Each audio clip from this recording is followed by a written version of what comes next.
Hello दोस्तों, कैसे हैं आप। आशा करती हूँ आप लोग स्वस्थ होंगे और मस्त होंगे। हमारी बहनें जो वर्क करती हैं, जो वर्क फ्रॉम होम करती हैं या कहीं जॉब पर जाती हैं, वो बहुत ज़्यादा बिज़ी रहती हैं। सुबह बच्चों को रेडी करना, उनका लंच तैयार करना, उनको स्कूल भेजना, हस्बैंड अगर ऑफ़िस जाते तो उनको ऑफ़िस के लिए पूरा लंच रेडी करके देना, और उसके बाद अगर खुद जॉब पर जाती हैं तो खुद रेडी होना। और यदि घर पर परिवार के और सदस्य हैं तो उनके लिए भी कुकिंग करके रेडी करके रखना, घर का काम समेटना।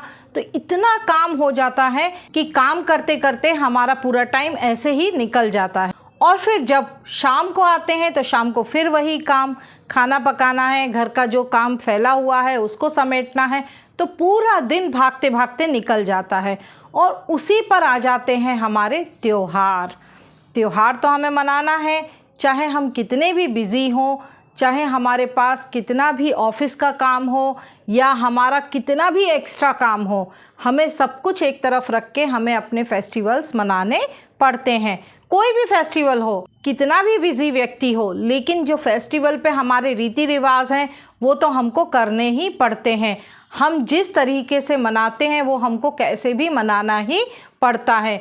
अगर समय का अभाव है तो हम थोड़ा शॉर्ट में कर लेते हैं, अगर हमारे पास समय अच्छी तरह है तो हम उसको बहुत अच्छे लार्ज स्केल पर मनाते हैं। लेकिन जो लोग बिज़ी रहते हैं उन लोगों के पास इतना टाइम नहीं है कि वो सीजन्स पर या किसी फेस्टिवल पर जो स्पेशल फूड होता है, जो ट्रेडिशनल फूड होता है वो बना पाएँ। उनके लिए घर का इतना फैलारा होता है, वही समेटने में पूरा टाइम निकल जाता है और ये सारा एक्स्ट्रा का काम उन पर बहुत भारी पड़ जाता है। क्या होता है, करते करते हम बीमार हो जाते हैं या थक जाते हैं। और ऑफिस का काम, जो भी हम काम करते हैं उसको तो रोक नहीं सकते हैं। तो इस तरह की कंडीशन को देखते हुए मेरे दिमाग में एक बिज़नेस आइडिया आया। इस आइडिया को हम सीज़न बिजनेस आइडिया भी कह सकते हैं। चलिए आज का वीडियो शुरू करते हैं एक नए बिजनेस आइडिया के साथ।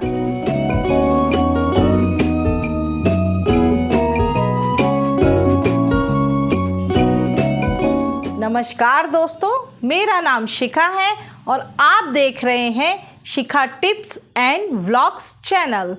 बिज़ी रहते हैं, समय नहीं है, क्या करें, फेस्टिवल सिर पे है, ट्रेडिशनल फूड बनाना है, घर पे गेस्ट आएंगे उनको हम क्या खिलाएंगे, रिश्तेदारों को भी स्वीट्स देनी है, तो क्या क्या करें। घर पे हम उनको बिना कुछ खिलाए नहीं भेज सकते। तो घर में पहले खाना बनाएं कि पहले जो ट्रेडिशनल स्वीट्स होती हैं, जो ट्रेडिशनल फूड होता है वो बनाएं, या फिर घर का काम करें। तो ये सारी प्रॉब्लम्स का एक छोटा सा मैं आपको सॉल्यूशन बताती हूँ। जो महिलाएं इतनी बिजी रहती हैं, उनको ये सब काम का समय नहीं है, तो उनके लिए हमको काम करना है। अब काम कैसे करना है, यही है आज का मेरा नया बिजनेस आइडिया। तो दोस्तों इस वीडियो को आप पूरा अंत तक देखिए, तभी आपको बिजनेस आइडिया पूरा समझ में आएगा। हम इसको सीज़न का बिजनेस भी कह सकते हैं। इसमें हमको सीज़न में काम करना है। अगर आपका काम सक्सेस होता है तो आप इसको कंटिन्यू आगे हर सीज़न में भी कर सकते हैं। तो सीज़न कैसे देखेंगे, हमको क्या चीज़ नोटिस करनी है, क्या देखना है और क्या वर्क करना है। तो देखिए, सबसे पहले आपको सीज़न चेक करना पड़ेगा कि कौन सा सीज़न चल रहा है। अगर ये फेस्टिवल सीज़न है, मान के चलिए दिवाली का सीज़न है, दिवाली के सीज़न में मिठाइयाँ बनती हैं, नमकीन बनते हैं और शक्करपारे बनते हैं, मठरी बनती है, बहुत सारी चीज़ें बनती हैं। तो अब आपको ये सारी चीज़ें फेस्टिवल पे बनाना है। बनाना कैसे है, इन चीज़ों को बनाने में जो भी आइटम लग रहा है वो आप ले आइए, थोड़ा सा देखिए कि कहाँ पर सस्ता मिल रहा है, वहाँ से लाइए। पहले आपको आइटम बना करके रेडी कर लेना है। उसमें आपकी कितनी लागत है, कितना केजी सामान लगा है और कितना सामान आपने रेडी कर लिया है। उन सामानों के आप 100 ग्राम के, 200 ग्राम के, 500 ग्राम के पैकेट्स बना लीजिए। गुजिया का, मठरी का, शक्करपारे का, नमकीन का, आप बालूशाही बना सकते हैं तो स्वीट में उसको ऐड कर लीजिए। तो इस तरह से 5 आइटम आप अपने रेडी कर लीजिए। उसके फ़ोटो खींच करके आप अपने व्हाट्सएप पर डालिए, अपने स्टेटस पर डालिए, अपने फ्रेंड्स को बताइए। अगर किसी को पसंद आएगा, हाँ वो चाहते हैं कौन इतना टाइम बनाएगा, टाइम लगता है, बहुत ज़्यादा मेहनत लगती है, तो वो लोग आपसे ये प्रोडक्ट खरीदेंगे। आपने ये सारा सामान अपने व्हाट्सएप पर स्टेटस पे डाल दिया। अब आप देखिए आपके पास धीरे धीरे ऑर्डर आते हैं या नहीं। ये काम आपको दिवाली के कम से कम 1 वीक पहले शुरू करना पड़ेगा, तभी आपकी चीज़ों के बारे में और लोगों को पता चलेगा। धीरे धीरे आप अपने आस पड़ोस में बताइए, हो सके तो आसपास में जो शॉप्स होती हैं, जो छोटी छोटी शॉप्स होती हैं, वहाँ पर आप अपना सामान दीजिए। अगर उनको पसंद आएगा, अगर उनका सेल हो रहा होगा, तो आपका सामान अच्छी तरह से बिक सकता है। अब मान के चलिए कि गणेश जी के जो 13 दिन की पूजा होती है, जब गणपति जी बिठाते हैं, जब 13 दिन हम लोग पूजा करते हैं, तो उस टाइम पर भी आप अपना बिजनेस कर सकते हैं। हर गली में, हर मोहल्ले में, हर जगह जहाँ देखो वहाँ पंडाल लगा रहता है। तो जब पूजा होती है तो पक्का उसमें प्रसाद चढ़ाया जाता है, तो आप प्रसाद का ऑर्डर ले सकते हैं। उनको प्रसाद में क्या चाहिए आप वो पता कर लीजिए, उसके बाद आप उनका ऑर्डर रेडी कर दीजिए। तो इस तरह से आप जो सीज़न होता है, सीज़न में अपना फूड बना करके सेल कर सकते हैं। लेकिन इस बिज़नेस की तैयारी आपको, जो फेस्टिवल आने वाला है, जो भी आपको लगता है कि हाँ अभी दशहरा आने वाला है, दिवाली आने वाली है, होली आने वाली है, जो भी फेस्टिवल आने वाला है, क्रिसमस आने वाला है, क्रिसमस पर आप केक बना सकते हैं, स्वीट्स बना सकते हैं, मिक्सचर नमकीन अपना सेल कर सकते हैं। तो जो भी फेस्टिवल आने वाला है उसके कम से कम 15 दिन पहले से तैयारी शुरू कर दीजिए। तैयारी क्या करना है, आपको सैंपल पीस बनाना है, फ़ोटो खींचना है और अपने फ्रेंड्स ग्रुप में डालना है, अपने स्टेटस पर डालना है और अपने आसपास लोगों को बताना है।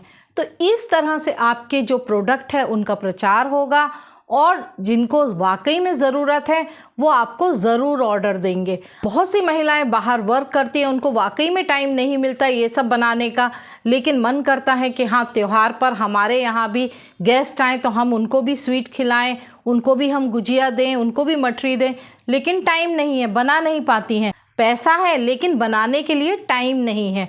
तो इस तरह की कंडीशन में क्या होता है, वो आपको ऑर्डर देंगी। अब आपको ऑर्डर क्यों मिलेगा, मिठाई की दुकान पर सब मिल रहा है, बड़ी से बड़ी दुकानें खुली हैं, वो ऑर्डर आपको इसलिए मिलेंगे क्योंकि ज़्यादातर लोग होममेड फूड पसंद करते हैं। उनको पता है कि मिठाइयों की दुकानों पर मिठाई बनी होगी, पता नहीं कब की बनी होगी, और वो लोग जो भी प्रोडक्ट यूज़ कर रहे हैं वो सही है भी कि नहीं है। कम से कम जो घर पर बना हुआ सामान मिलेगा वो ऑर्डर देने के बाद मिलेगा तो फ्रेश मिलेगा। ऑयल है, मैदा है, शुगर है, जो भी आइटम यूज़ किया गया है वो फ्रेश ही किया होगा और प्योर होगा। तो यही कारण से आपको पक्का ऑर्डर्स आएंगे। आप ऑर्डर लेने के पहले पूछ भी सकते हैं कि आपको जो भी आइटम चाहिए, वो स्वीट है तो स्वीट में आपको शुगर वाला स्वीट चाहिए या जैगरी वाला चाहिए, आप ऑन चॉइस बना दीजिए, उतना आप रेट में अप डाउन कर दीजिए। जो शुगर नहीं खाता है वो बोल देगा कि मुझे गुड़ वाला आप बना दीजिए मिठाई, तो आप उसमें जो भी रेट अप डाउन होगा वो आप कर दीजिए। कुछ लोग हैं मैदा नहीं खाते हैं, तो ठीक है आप मैदे की जगह आटे को यूज़ करिए, उनको आटे का बना करके दे दीजिए। तो ये सारी चॉइस दुकानों पर नहीं रहती है। जब हम होममेड फूड सेल करते हैं तो हम लोग कस्टमर के हिसाब से, जैसा कस्टमर को चाहिए उस तरह का आइटम बना कर देते हैं, तो पक्का हमारे पास ऑर्डर्स आते हैं और हमारी सेल भी अच्छी होती है। लेकिन किसी भी काम को करने में और बढ़ने में समय लगता है। आप एकदम से कि आज आपने बनाया और आपका आज 10 किलो का आइटम बिक जाए, तो वो पॉसिबल नहीं है। इसलिए काम शुरू कीजिए छोटे स्केल से। आप 1 किलो मैदे का ही आइटम बनाइए, 1 किलो मैदे की मठरी बनाइए, आप 1 किलो नमकीन बनाइए, थोड़ा थोड़ा सा बना करके उनको सैंपल भेजिए। आपका आइटम अच्छा है, टेस्टी है, तो पक्का वो सेल होगा। लेकिन आपको देखना है कहीं आप लॉस में तो नहीं जा रहे हैं। प्रोडक्ट की कॉस्ट आप देखकर ही डिसाइड कीजिए, क्योंकि उसमें आपका रॉ मटेरियल लग रहा है, आपकी मेहनत लग रही है, इलेक्ट्रिसिटी से कुछ काम हो रहा है उसमें तो वो लग रहा है, आपकी गैस लग रही है। उसके हिसाब से आप अपने सामान के रेट्स रखिए। ज़्यादा हाई मत कीजिए कि लोग ले ही ना, और ज़्यादा लो भी मत कीजिए कि आपका नुकसान हो जाए। आपने देखा होगा कि मकर संक्रांति के फेस्टिवल्स पर क्या होता है, पूरी फैमिली पतंग उड़ाती रहती है। लेडीज़ हमेशा किचन में घुसी रहती हैं, लेकिन कई परिवारों में वो लोग पसंद नहीं करते हैं कि हमारे घर की महिलाएं किचन में घुसी रहें और हम जा कर के छत पर पतंग उड़ाएं। तो वो लोग कह देते हैं कि ठीक है, हम ऑनलाइन खाना ऑर्डर कर देंगे, आप आ जाओ यहाँ पतंग उड़ाओ। तो इस कंडीशन में क्या होता है, अगर उनको मालूम है कि आप फेस्टिवल के हिसाब से फूड उसी समय प्रोवाइड कर सकते हैं तो वो आपको ऑर्डर ज़रूर देंगे। अगर वो बोलते हैं कि हमको खिचड़ी चाहिए या मूंग दाल के मंगोड़े चाहिए, चटनी चाहिए, तो उस समय आप बना करके उनको फूड दे सकते हैं। तो बहुत से ऑप्शन हैं। अब दूसरी चीज़ इसमें आती है कि ये काम कौन कर सकता है। देखिए, आप घर में अगर फ्री हैं तो आप कर सकती हैं। अगर आप इतनी कुकिंग कर सकती हैं तो आप इजीली आसानी से इस काम को घर से ही कर सकती हैं। दूसरी चीज़, जिनकी उम्र ज़्यादा है, उनको लगता है कि वो इतना काम नहीं कर सकते, उनके लिए मैं एक बहुत अच्छा ऑप्शन देती हूँ। वो अपने साथ एक हेल्पर को रखें।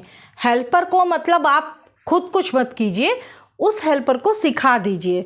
वो जब सीख जाएगी, उसको आ जाएगा, उसमें कोई बहुत बड़ा काम नहीं है। जो भी प्रोडक्ट है जितना मिलाना है आप खड़े होकर मिला दीजिए, बाद में सेकना रहता है तो वो आराम से सेक लेगी। आप हेल्पर देख कर रखिए कि उसको इतना काम तो आता हो। आपको खुद उस काम को नहीं करना है, आप सिर्फ ऑब्जर्व कीजिए आपका काम सही हो रहा है या नहीं।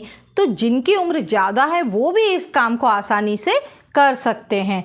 ये काम सिर्फ महिलाएं नहीं, ये काम पुरुष भी कर सकते हैं। घर में जो बड़े बच्चे हैं वो भी हेल्प कर सकते हैं अपने पेरेंट्स की।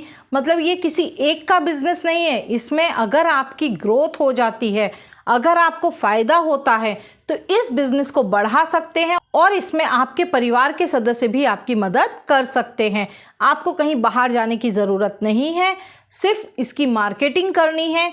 मार्केटिंग का तरीका मैंने आपको बता दिया है। आप अपने स्टेटस पर डालिए, आप अपने व्हाट्सएप के थ्रू फ्रेंड्स को बताइए। अगर आप किसी बिल्डिंग में रहते हैं, आपको पता है कि वहाँ वर्किंग वुमेन्स रहती हैं, तो उनके लिए आप एक छोटा सा काम करिए। जो ट्रांसपेरेंट छोटे छोटे पाउच आते हैं, वो पाउच में ऊपर जिप लॉक रहता है, सारा सामान का 4-4, 5-5 ऐसे मठरी डाल दीजिए। एक सैंपल के लिए गुजिया डाल दीजिए, एक लड्डू डाल दीजिए। अगर आप लड्डू बना रहे हैं, आप जो भी बालूशाही जो भी कुछ है उसमें डालकर वो सैंपल पीस उनके घर पर पहुंचा दीजिए। एक बार वो खाएंगे, उनको जो भी पसंद आएगा वो पक्का आपको ऑर्डर देंगे। कुछ नहीं तो आपको वो सारे आइटम का ना दें तो एक आध आइटम का ऑर्डर ज़रूर देंगे। जब उनको टेस्ट पसंद आएगा तो आपको और ऑर्डर मिलेंगे। वो लोग खाएंगे, उनको पसंद आएगा, खुद तो ऑर्डर देंगे और दूसरों को भी बताएंगे। इस तरह से आपको अपने सामान की मार्केटिंग करनी है। सैंपल पीस आपको देना होगा थोड़ा सा, क्योंकि बिना टेस्ट किए उनको पता नहीं चलेगा कि आपने कैसा बनाया है और इसका टेस्ट क्या है। तो फूड को टेस्ट कराना है तो इस तरह से आप छोटे छोटे सैंपल्स बना करके दे सकते हैं। थोड़ा तो इन्वेस्ट करना ही पड़ेगा। और जहां आप बिल्डिंग में रहते हैं, अगर गणपति जी बैठते हैं, आपके यहाँ माता जी बैठती हैं, तो उन लोगों को पता रहेगा आपके बारे में कि आपके यहाँ से फूड आइटम जाता है, आप सेल करते हैं। तो हो सकता है आपको डेली के प्रसाद का भी ऑर्डर मिल जाए। तो धीरे धीरे इस तरह से आप अपने बिजनेस में ग्रोथ कर सकते हैं। तो जिनकी उम्र ज़्यादा है उन्हें भी सोचने की ज़रूरत नहीं है। थोड़ा सा पैसा है तो इन्वेस्ट कीजिए, इसमें बहुत बड़ा इन्वेस्टमेंट नहीं है और आपका लॉस कहीं नहीं हो रहा है। फूड आइटम है, खाने का आइटम है, आप कैसे ना कैसे उसको घर में यूज़ कर सकते हैं। इसलिए मैं कह रही हूँ एकदम बड़े स्केल से शुरू मत कीजिए, छोटे से स्केल से शुरू कीजिए। अब इसमें आपको क्या सामान की ज़रूरत पड़ेगी। इसमें फूड आइटम में जो सामान आप बना रहे हैं वो तो बेसिक सामान की नीड आपको रहेगी ही। दूसरी चीज़ है, इसमें आपको चाहिए पैकिंग पेपर्स। पैकिंग पेपर्स जिसमें आपके नाम के आप चाहें तो स्टिकर लगा सकते हैं। आपने अगर अपना कोई पर्टिकुलर ब्रांड बनाया है, आपके नाम से कोई ब्रांड नेम है, तो उसके स्टिकर्स बनवा लीजिए और उस कवर के ऊपर स्टिक कर दीजिए। तो वो आपका हो जाएगा पैकिंग का सामान। उसमें आपको लगेगा कवर और आपके जो ब्रांड नेम के स्टिकर्स हैं वो। दूसरी चीज़ आपको लगेगी पैकिंग की मशीन, जिससे आपका जो कवर है, जो भी आप पैकेट यूज़ कर रहे हैं उसको पैक करने के लिए, जिससे आपका सील पैक हो जाएगा। तो ये कई तरह के आते हैं, आप अपने बजट के हिसाब से ले सकते हैं। आप चाहें तो ऑनलाइन भी परचेज कर सकते हैं। नेक्स्ट आपका आता है वेइंग मशीन। वेइंग मशीन मतलब वज़न करने वाली मशीन।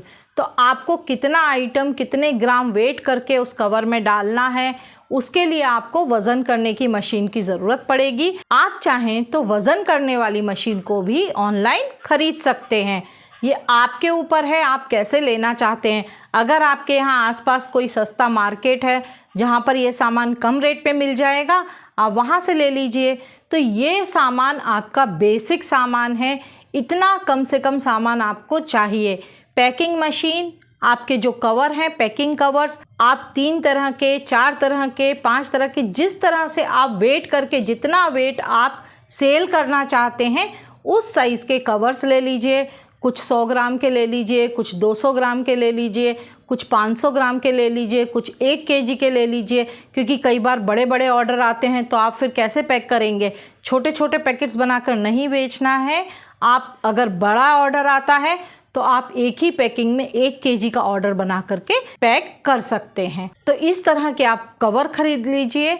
स्टार्टिंग में आप चाहें तो अपना ब्रांड नेम को रहने दीजिए, पर ट्रांसपेरेंट कवर में सेल करिए। और बाद में आपको लगता है कि आपकी सेल हो रही है, लोग पसंद कर रहे हैं, तो उसमें आप अपना एक ब्रांड नेम का स्टिकर बनाइए, उसको आप हर कवर पर स्टिक कर दीजिए। तो ये एक लघु उद्योग है, छोटा सा, जो आप घर से शुरू कर सकते हैं। जब आपकी सेल ज़्यादा हो जाती है, आपको लगता है कि आपका बिजनेस चल पड़ा है, तो आप ऑनलाइन FSSAI से फूड परमिशन ले सकते हैं। ये ऑनलाइन आसानी से मिल जाती है। इसके लिए आपको नेट पर सर्च करना होगा और ऑनलाइन आप परमिशन ले करके अपना बिजनेस बहुत अच्छा चला सकते हैं। तो ये सीज़न का बिजनेस है। जब भी कोई ऐसा सीज़न आता है या कोई ऐसा फेस्टिवल आता है जिस पर फूड प्रोडक्ट की डिमांड ज़्यादा होती है, तो उस टाइम पर चलने वाला ये बहुत अच्छा बिजनेस है। इस बिजनेस को कोई भी कर सकता है, बस उसे थोड़ा सा कुकिंग आना चाहिए। अगर आपको कुकिंग नहीं भी आती है तो आप अपनी हेल्पर की हेल्प ले करके इस बिजनेस को शुरू कर सकते हैं। आशा करती हूँ आपको ये फूड बिजनेस ज़रूर पसंद आया होगा। अगर आपको मेरा ये बिजनेस आइडिया पसंद आया हो तो please like, share and subscribe my channel. और हाँ, बेल आइकन का बटन ज़रूर दबाइए, जिससे मेरे नए नए बिजनेस आइडियाज़ के वीडियोज़ आपको मिलते रहेंगे। धन्यवाद।